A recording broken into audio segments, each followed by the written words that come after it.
Jesus Christ. मी तुम्हा सर्वांना आधी येशू ख्रिस्ताच्या नावात तुम्हाला सर्वांना सलाम म्हणत आहे. Especially to the worship team, I really felt the presence of the Lord. It was so heavy upon this place. तर मी वर्शिप टीमचे सुद्धा धन्यवाद करतो की खूप छान भक्ती झाली. येशू ख्रिस्ताचं नाव उंचवलं गेलं. So when you sing Hallelujah, Hallelujah, I felt that the heaven is present here. जेव्हा तुम्ही हालेलुया म्हणलं मला असं वाटलं स्वर्गच इथं आलेला आहे. I bless you. May the Lord bless your fingers to touch many lives. मी तुमच्या बोटांना आशीर्वादित करतो. तुम्ही कोणत्याही व्यक्तीला आशीर्वाद देसाल तर त्याची पूर्ण जीवन बदलून I जाईल. bless you. I bless you. I bless your voice to reach out the world. मी तुम्हाला तुमच्या आवाजाला आशीर्वादित करतो की या जगभरात तो पसरायला हवा. Hallelujah. Hallelujah. Hallelujah. Hallelujah. So today I would like to share something from the Bible which is about family. तर आज मी तुमच्यासोबत काहीतरी सांगणार आहे परिवाराबद्दल बायबलमधून. So what does the Bible says about family? तर कुटुंबाबद्दल बायबल हे काय म्हणत आहे? The reason why I chose this topic is तर कारण मी हे जे काही आपलं टॉपिक आहे ते घेतलेलं आहे. today in many Christian families there are lots of problems which we cannot able to share with others. खूप सारे असे आपल्या घरात खूप सारे संकट असतात, खूप सारे समस्या असतात ज्या आपण सांगू नाही शकत. I have come across many problems in the last month. मी सुद्धा खूप समस्यामधून गेलेलो आहे मागच्या महिन्यात. I saw some believers' home. मी खूप ख्रिस्ती जणांचं घर पाहिलेलं आहे. There are many problems. There are many problems. खूप संकट आहेत, खूप दुःख आहे. The reason for the problem is ह्या सगळं संकटांचं कारण आहे they don't know what is family. त्यांना माहित नाही कुटुंब काय आहे. How God designed the family. येशू ख्रिस्तानी कुटुंब कसं बनवलं आहे. Why God created a family. काय येशू ख्रिस्तानी हे कुटुंब परिवार They don't know बनवलं. anything about this. त्यांना काहीच नाही माहिती आहे. They know only one thing. They got married and they have to quarrel together and they have to fight with their in-laws and then only their family will be peaceful. त्यांना फक्त एवढंच माहिती आहे की आपलं लग्न झालेलं आहे, आपल्याला भांडायचं आहे. If they didn't say something bad about their mother-in-law, father-in-law or brother-in-law, sister-in-law and they cannot sleep. जर ते कोणाबद्दल जर वाईट नाही बोलू शकले तर त्यांना झोप नाहीये. Even I saw one Christian woman, she purposely create problem with her good husband.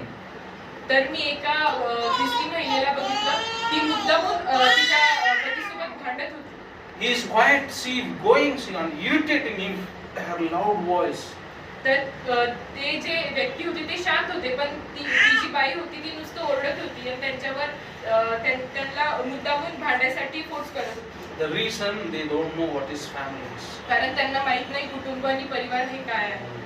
If we look into the Bible, जर आपण बायबलमध्ये बघितलं Genesis chapter 1 verse 26 to 27 and 28. तर आपलं जी उत्पत्ती आहे चॅप्टर 1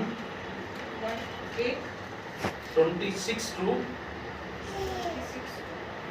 27 and 28. मग देव बोलला, आपल्या प्रतिरूपाचा व आपल्याशी सदृश्य असा मनुष्य आपण करू. समुद्रातील मासे, आकाशातील पक्षी, ग्राम पशु, अवघी पृथ्वी व पृथ्वीवर रांगणारे सर्व प्राणी यावर ते सत्ता चालवितील. देवाने आपल्या प्रतिरूपाचा मनुष्य निर्माण केला. देवाचे प्रतिरूप असं तो निर्माण केला. नर आणि नारी असे ते निर्माण केले. देवाने त्यास आशीर्वाद दिला.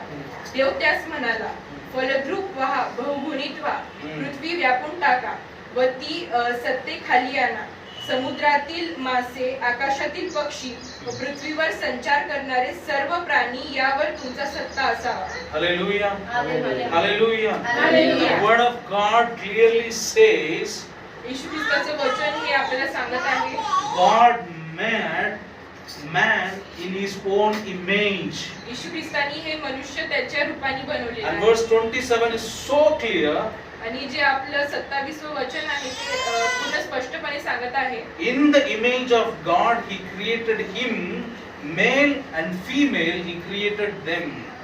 देवाने देवाचे प्रतिरूप असे तो निर्माण केला. नर व नारी अशी ती निर्माण केली. The reason in the Garden of Eden, God appointed a family. He did not create a man and called him a family. He created Adam and Eve and they both together together a family. तर येशू ख्रिस्तानी एदेन बागेत काही नर आणि नारी नव्हते बनवले, त्यांनी एक कुटुंब बनवलं होतं आदाम आणि हवेचं. And the Bible is very clear, without a woman or without a man, you are incomplete. Bible स्पष्टपणे सांगते की एका स्त्रीशिवाय आणि एका पुरुषाशिवाय तुमचं परिवार हे पूर्ण नाही आहे. So why God created in such a way? का येशू ख्रिस्ताने असं बनवलेलं आहे? The reason is family should resemble His image. कारण परिवार हे त्याचे जे प्रतिरूप आहे. Not only man, not only woman resemble the image of God, the husband and wife both together has to resemble the image of God. फक्त नर नाही किंवा नारी नाही, तर पूर्ण परिवार येशू ख्रिस्ताची प्रतिरूप आहे हे आपल्याला माहिती पाहिजे. Not only husband, not only wife, they both together resemble the image of God. नुसतं नर नाही तर नुसतं नारी नाही तर दोघंही परिवार म्हणून. Hallelujah. Hallelujah. And the family is a concrete model in the earth which resemble God. तर हे जे आपलं कुटुंब आहे ते एक एकत्रपणा आहे. येशू ख्रिस्ताची जी प्रतिरूप आहे ते दाखवण्यासाठी. It's a concrete, a strong model. हे एक येशू ख्रिस्ताची प्रतिरूप आहे एकत्रपणे. See, I tell you, मी तुम्हाला सांगत आहे, in Godhead, आणि येशू ख्रिस्तानी Father, Son, and the Holy Spirit, all together we say God. पिता पुत्र पवित्र आत्मा आपण तिघांना आपण देव म्हणतो. There is a Trinity. There is a Trinity. In the family, husband, wife, and children, they all together is a family.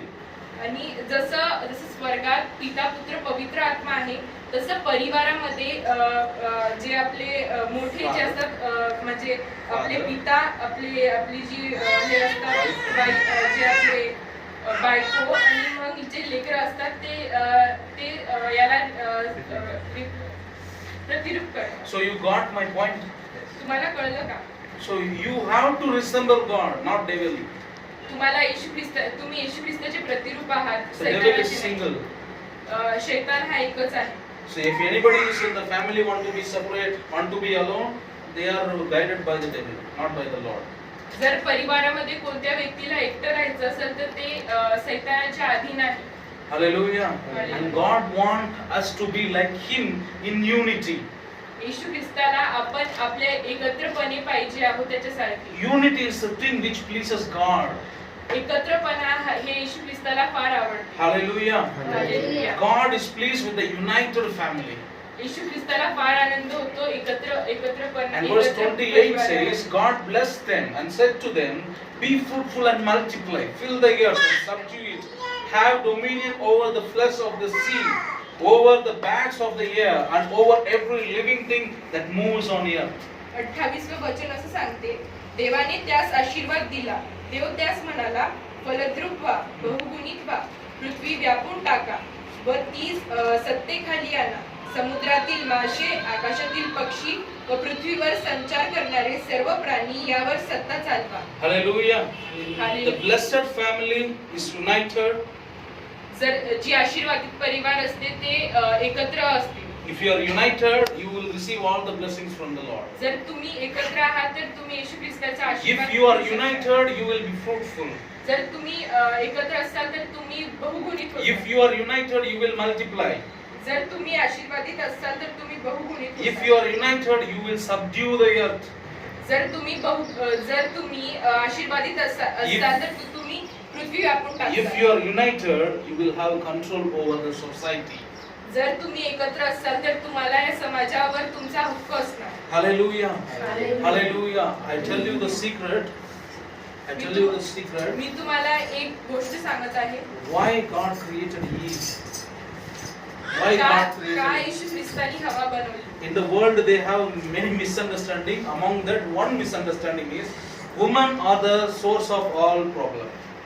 तर ह्या जगात एक खूप मोठा आपल्याला खूप मोठं गैरसमज झालेला आहे की ज्या बाया असतात त्या सगळं वाईट होण्यासाठी And many religions teaches women mean untouchable. And you stay there because all the humanity fell down because of you. तर खूप सारे जे आपले संघटना असतात त्याच्यात स्त्रियांना काहीच महत्व नसतं. In our society also we see women mean your duty is to cook and serve and wash the clothes and provide us food on time. तर जर आपण स्त्रीची जर गोष्ट केली तर त्यांना फक्त घरातलं काम जेवण बनवणं याच्यातच त्यांना सगळं त्याच्यातच टाकल्या जाते. अभी से ना खाने के लिए 2 सूखी रोटी और पहनने के लिए कपड़े दिया बस.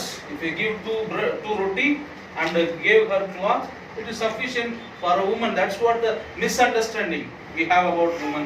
हे आपलं गैरसमज आहे की स्त्रीला फक्त दोन वेळची भाकर आणि कपडे हवे आहेत. That is enough. एवढंच पुरेसं आहे असं आपल्याला 1 year her salary, her wage. आणि 1 वर्षाचं जे आपलं त्यांना पगार असतो. But what Bible says, पण जे आपलं बायबल आहे ते सांगते God saw, chapter 2 verse 18 said, verse 2 verse 18 says like this. मग परमेश्वर देव बोलला, मनुष्य एकटा असावा हे बरे नाही. It's not good that man should be alone. तर त्यासाठी अनुरूप सहाय्यक मी करीन. It's not good for man to be alone. माणसासाठी एकटं राहणे हे चांगलं नाही आहे. Why God said? येशू ख्रिस्ताने असं का म्हणलं? God said it's not good for man to be alone. The reason is without Eve, without a helper, Adam's life was not beautiful. येशू ख्रिस्त असं सांगत आहे एकटं राहणे हे चांगलं नाही आहे. जर हवा नसती आदाम सोबत तर त्याला मदत झाली नसती कोणत्याच. His life is not better. त्याचे जे आयुष्य आहे ते चांगलं नसतं झालं. He is not cheerful. तो आनंदित नसता राहिला. He is not happy at all. त्याच्या जीवनात काहीच आनंद नसता And राहिला. Bible says that God created some animals to find a helper to him, but he was not gracious to those animals too. पण बायबल हे सांगते की येशू ख्रिस्तानी काही जनावर बनवले होते जे त्याला मदत करू शकतील, पण ते तेवढे चांगले नव्हते. He just named them and sent them off. त्यांनी फक्त त्यांना नाव दिले आणि पाठवून दिलं. And he was not joyful at all. तो काहीच आनंदित नव्हता. He is not behaving kindly. तो चांगलेपणे वागत नव्हता. He is not having any pleasures in his life. There is no pleasure he can say that he had before him. त्याला काही चांगलं वाटणे त्याच्या जीवनात कोणतीच गोष्ट नव्हती. He was not prospering. तो धन्यवाद नव्हता करत. He was really not ready for anything. तो कोणत्याच गोष्टीसाठी तयार नव्हता. He was not well. तो चांगला नव्हता. And God is observing all this. आणि येशू ख्रिस्त हे सगळं बघत होता. And then he said, I have to create a helper to him. आणि तेव्हा येशू ख्रिस्तानी म्हटलं मला याच्यासाठी एक सहाय्यकर्ता पाहिजे. So this is for you women also. आणि हे आपल्या स्त्रियांसाठी सुद्धा. Without your husband you cannot be happy, you cannot be cheerful, you cannot be beautiful, you cannot have any blessings in your life. You will not be ready for anything. तुम्ही पुरुषाशिवाय सुद्धा अर्ध आहात. पुरुष पण तुमच्यासाठी एक सहाय्यकर्ता आहे. त्यांच्याशिवाय तुम्ही न सुंदर आहात ना काही. And that is the reason you should be in unity. आणि हेच कारण आहे आपण एकत्र असायला हवं. And finally with this I will complete my sermon.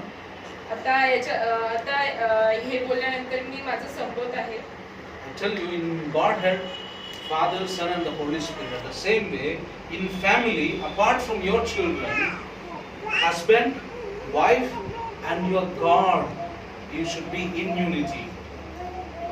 जसं पिता पुत्र आणि पवित्र आत्मा असते तसंच आपले जे पती पत्नी आणि जे देव आहे ते सोबत हवे. You should be in unity in such a way. तुम्ही एकत्र असे हवे. Suppose myself, जसं मी, my wife, माझी पत्नी, and with us our Lord. आणि आमच्या सोबत आमचा देव. We have to walk together. आम्ही सोबत चालले हवं. We have to live our life. आपण आपली लाईफ अशी That जगायला is the life God expects. असं जीवन आपल्याला येशू ख्रिस्त सांगत आहे Hallelujah. जगण्यासाठी. Hallelujah. Hallelujah. I bless you so that you can walk with the Lord, with your husband, with your wife. मी तुम्हाला आशीर्वादित करत आहे. तुम्ही तुमचे पती पत्नी आणि देवासोबत तुम्ही चालणार आहात हा माझा विश्वास आहे. May the Lord bless you according to these words. येशू ख्रिस्त तुम्हाला या वचनाप्रमाणे आशीर्वादित करू. Thank you. धन्यवाद.